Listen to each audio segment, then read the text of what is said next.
Bonjour mes amis, bien le bonsoir surtout. Tous les jours je me dis plutôt les vidéos, plutôt les vidéos. Là il est à peine 20 heures et déjà le ciel est gris. Il a été gris toute la journée en fait, mais le soleil se couche de plus en plus tôt. Nous rentrons dans l'hiver. Cet hiver sera le plus long. Alors, vous savez, il y a des gens qui m'ont contacté pour me demander faut-il accepter des migrants afghans? Je vais vous dire un truc. Aujourd'hui, moi je fais pas de la politique, donc j'ai peut-être plus de latitude pour m'exprimer sur ces sujets-là. Mais pour toute personne qui fait de la politique, s'exprimer sur cette question, rentrer en matière et tenter de répondre, que ce soit positivement ou qu'à Dieu ne plaise, négativement, c'est un acte de sabordage politique. En France, on ne peut plus faire de politique basée sur le rejet du migrant. Il faut prendre acte. Il faut prendre acte. Je sais que on en a parlé pendant de longues années et tout ça, mais la réalité est que nous devons faire face à cette réalité très pragmatique. Celui qui a été très pragmatique sur la question, c'est Florian Philippot. On lui a posé la question, devrions-nous accepter des migrants afghans? Il a répondu quoi?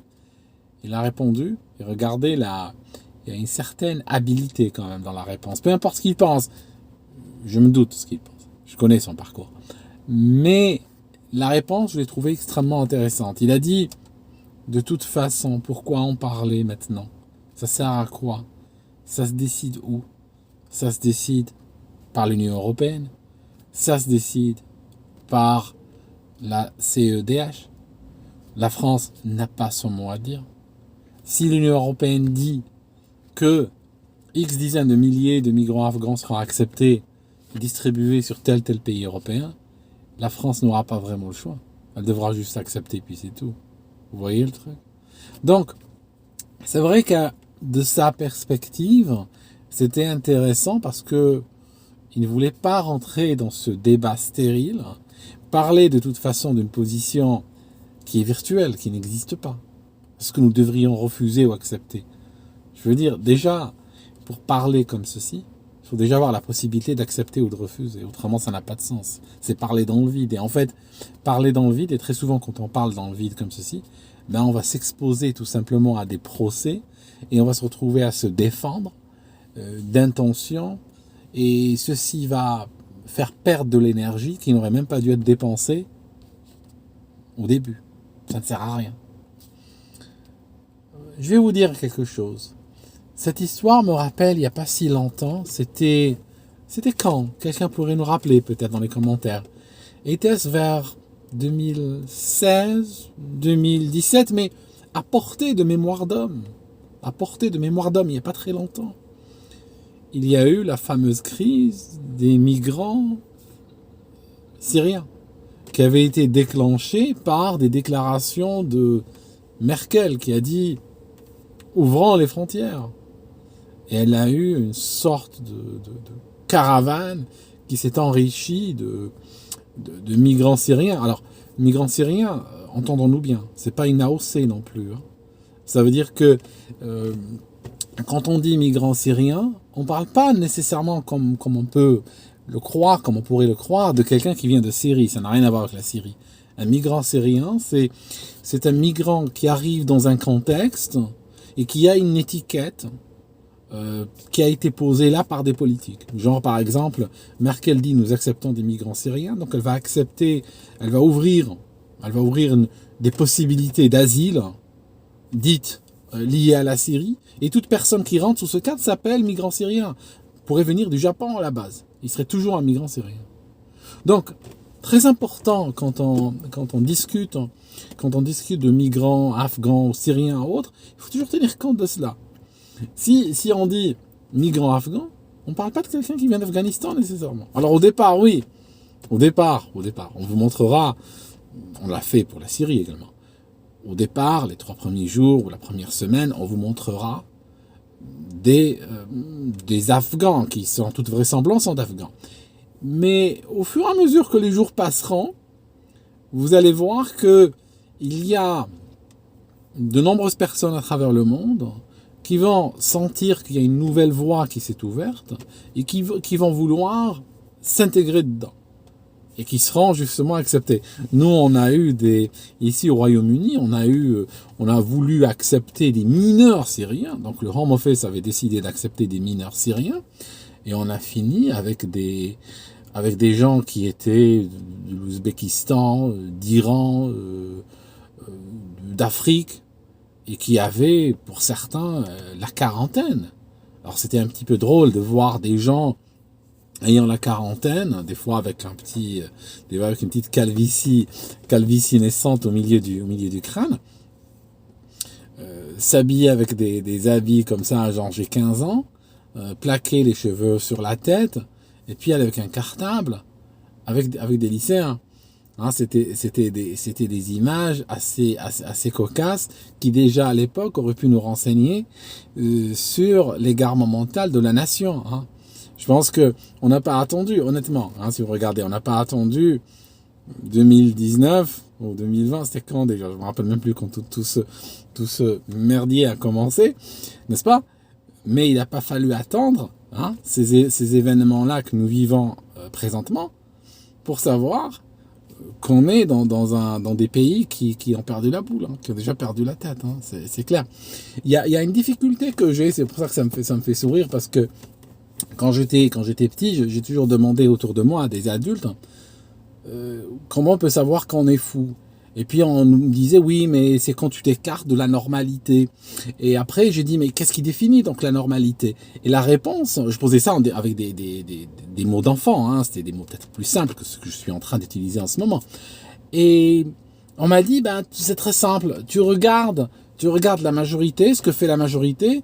Et ça, généralement, ça te donne une bonne idée, ça te donne une baseline, comme on dit en anglais, ça te donne une ligne moyenne comme ça de ce qui est la normalité. Et tout éloignement de cette normalité-là devient, en tout cas, d'après ce que les adultes m'expliquaient quand j'étais petit, devient un égarement. Et si cet égarement dépasse une certaine proportion, il rentre dans un domaine dit pathologique. Voilà, c'est comme ça qu'on m'avait défini la folie. Aujourd'hui, moi je suis là comme ça. D'accord ? Je critique plus 2 personnes ou 3 personnes. Des fois, je m'en prends à des pays entiers, tu comprends ? Alors, si je regarde cette définition, le problème est en moi. Néanmoins, c'est une hypothèse. Et c'est une hypothèse que j'accepte volontiers. Elle est potentiellement défendable même. D'accord ? Donc, écoutez, là, ce qu'on va avoir, donc je disais, pour revenir à mathématiques, moi, vous savez, j'ai eu de la chance quand j'ai passé mon bac, l'oral. Alors j'ai eu une bonne note, je me rappelle plus combien c'était. Il y avait quelques épreuves orales. J'ai eu une bonne note. C'était au-delà de 15. C'était, je crois, 17, 18. Bon, c'est un petit peu. Bon, c'est le bac, c'est il y a longtemps. Je veux dire, c'était pas hier. Mais j'ai eu de la chance de ne pas avoir fait un hors-sujet. J'ai dû me faire violence pour rester dans la thématique. En tout cas, toujours est-il, si je reviens à mon histoire de départ, j'aimerais vous raconter que j'avais une amie qui était assistante sociale, donc qui travaillait avec des réfugiés et tout ça. Et c'était à l'époque où il y avait eu ce que vous savez au Rwanda, où il y a eu une grosse histoire au Rwanda, pour ceux qui s'en souviennent. Mais en fait, avant cette histoire qui s'est déclenchée de manière assez brutale, qui était 2 présidents qui arrivaient à bord d'un jet, il y a un type comme ça avec un Stinger, pouf, il allume l'avion, bon, voilà quoi, c'est pas, il y a pas de miracle, un Stinger on l'approche, c'est un jet privé, bon, il y a la loi de la physique est faite pour ça quoi. Donc après il y a une radio, bon on va pas partir sur Radio 1000 collines, on va pas partir sur le Rwanda non plus, mais pour vous dire que c'était assez brutal ce qui est arrivé au Rwanda. Ça signifie que c'est un peu comme monsieur Lapalisse, 10 minutes avant sa mort il était toujours en vie. C'est pareil au Rwanda, une semaine avant les événements, il n'y avait pas les événements, tout était normal. Je veux dire, regardez le Liban par exemple. Le Liban, il n'est pas normal aujourd'hui. Donc si demain il se passe quelque chose, on dirait oui, mais bon, on a vu venir. Le Rwanda, je pense que peu de gens ont vu venir. C'était ça un peu qui a surpris un peu de notre côté, hein, je veux dire, du côté, on va dire, de l'occidental moyen. Mais si ça se trouve, si tu étais sur place, t'aurais prévu le coup 10 ans en avance. Mais bon. L'idée, c'est que, je disais que cette amie, elle me racontait que, avant le Rwanda, il y avait eu une histoire similaire, il y avait une tuerie dans un autre pays africain. Je ne me rappelle plus lequel. Est-ce que c'était la République centrafricaine ou le Congo? Je ne sais plus. Un pays comme ça où il y a des ethnies qui en sont arrivées aux mains et tout ça. Et donc, je disais que les demandeurs d'asile qui étaient donc sur place prétendaient tous venir de ce pays. Sauf que, avec le temps, l'étude de leurs demandes traînant, ça commençait doucement à se calmer dans le pays d'où ils prétendaient venir. Ceci amoindrissait proportionnellement, hein, au fur et à mesure que ce pays sortait des news, sortait des rapports d'Amnesty International, ou ces rapports en tout cas se faisant de plus en plus concis, les potentialités d'une demande d'asile s'amenuisaient. Voilà. Donc, les gens, dès que ça a commencé au Rwanda, ils sont tous revenus. Alors, généralement, ils croient qu'ils sont malins, ils croient qu'ils sont un seul à le faire. En fait, ils sont pleins à le faire. Beaucoup sont arrivés, c'était littéralement une ruée comme ça, vers l'administration, pour dire, à propos, je crois que je me suis trompé sur ma demande. J'ai dit que je venais, je sais plus moi, du Congo ou je sais pas d'où. Aujourd'hui, je viens du Rwanda. Vous comprenez? Donc en fait, on va constater assez rapidement que l'Afghanistan est trop petit pour contenir tous les gens, hein, tous les gens qui prétendent en venir, en tout cas. Voilà. Donc oui, c'est juste on regarde et on subit, hein, de toute façon. Hein, moi, je ne suis plus, regardez, si vous regardez mes vidéos il y a 5 ans, il y a 10 ans, autre, j'étais peut-être un peu plus, plus motivé, j'avais une forme de foi, hein, et je pensais pouvoir changer les choses. Puis doucement, j'ai glissé vers, je disais il y a déjà quelques années que je me battais plus pour l'honneur qu'autre chose, je me battais plus pour gagner, je me battais pour l'honneur. Et aujourd'hui, je sais même plus pourquoi je me bats. Aujourd'hui, je suis juste là, je parle, je partage mon ressenti, je partage mon vécu. Et j'ai presque l'impression de n'avoir foi en rien. Vous savez, le problème, je vais vous dire lequel. Aujourd'hui, on vit dans un monde de mensonges, honnêtement. On vit dans un monde de mensonges, on vit dans un monde de malhonnêteté. Et il y a beaucoup de choses, hein, que vous allez entendre, auxquelles vous allez être exposés, qui sont fausses. Alors bien sûr, on a le classique, hein, les médias. On a le classique, surtout nous, notre camp. Nous sommes très prompts. Hein. Nous, notre camp, alors notre camp, c'est quoi? Je dis notre camp, vous savez, je le balance comme ça veut rien dire. Hein. Vous vous rendez compte, ça veut rien dire. Hein. Je dis notre camp, mais t'es quel camp, toi? Tu représentes qui? Tu représentes quoi? Hein? Ton camp, mais c'est qui ton camp? D'accord, parce que nous allons vers un monde où chacun pour soi et Dieu pour tous. Hein. C'est un petit peu comme le Titanic. Hein. Au bout d'un moment, au départ, c'était les femmes, les enfants et les riches d'abord. Et puis, non, c'est pas vrai. Ça n'a pas été fait comme ça. Je retire et j'efface. Mais en fait, je disais que au départ, n'est-ce pas, il y avait eu cette volonté de dire les femmes et les enfants d'abord. Et puis au bout d'un moment, le capitaine Smith allait d'une personne à l'autre leur disant chacun pour soi. Donc nous, je veux dire, l'histoire, tu dis notre camp, alors qu'on est on est à la veille d'être chacun pour soi. Alors, je disais, donc, si je remonte mes poupées russes, hein, c'est le côté africain, hein, l'Africain a plein de poupées russes dans la tête. Donc si je remonte un petit peu, je disais, nous, notre camp, nous avons cette facilité de critiquer les médias dits aux ordres, dits subventionnés, dits les médias d'État, dits ce que vous voulez.